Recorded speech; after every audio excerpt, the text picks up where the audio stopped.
SHO भेरा ज़िशान इकबाल की दबंग कार्रवाई, motorcycle चोर गैंग गिरफ्तार कर लिया।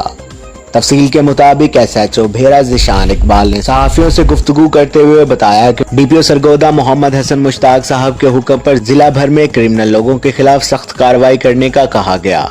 हमने SDPO भलवाल मलिक गुलाम अब्बास की हदायत पर अपनी ज़ेरे निगरानी मखसूस टीम तश्कील दी, जिसने शब रोज की मेहनत से मुख्तलिफ मकामात पर छापामार कार्रवाइयाँ की, जिसमें सईद आसिफ तनवीर और आमिर शहजाद को गिरफ्तार किया गया, जिनसे लाखों रुपए की चोरी शुदा मोटरसाइकिलें बरामद कर ली गई हैं।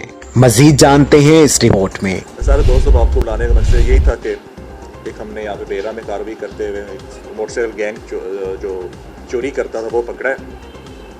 काफ़ी अरसे से यहाँ पे ये वारदात हो रही थी। गरीब लोग कोई किस्तों में मोटरसाइकिल लेता है, कोई नकद लेता है, वो चोरी कर लिया जाता था। कोई घर के बाहर से चोरी हो जाता था, कोई कचहरियों के बाहर से चोरी हो जाता था, कहीं से भी चोरी हो जाता था। तो उस पर हमने अपनी टीम के हमारा कार्रवाई की है। DPO साहब की हमें स्ट्रिक्ट इस बारे हदायत थी कि गरीब लोगों की एक सवारी मोटरसाइकिल ही होती है, वो भी चोरी हो जाए तो बेचारे ने फिर पीछे क्या रह जाता है उसके पास।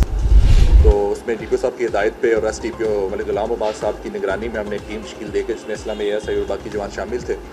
हमने 3 मुलज़िम पकड़े हैं, जिसमें एक का नाम सईद आसिफ है, तो दूसरा तनवीर अहमद, दूसरा आमिर शहजाद है। इनके कब्जे से हमने मोटरसाइकिल रिकवर किए हैं। बाकी और इंशाल्लाह इनकी तवक्को है रिकवरी होगी। बंदे हमारे पास रिमांड पे हैं और आज हमारे साथ तो जो जिनके मोटरसाइकिल थे, जो मुद्दई थे, जिनकी FIR हुई थी, वो हमारे साथ मौजूद हैं, जिनको अभी उनके हवाले में उनकी मोटरसाइकिल की चाबियाँ उनके हवाले करें।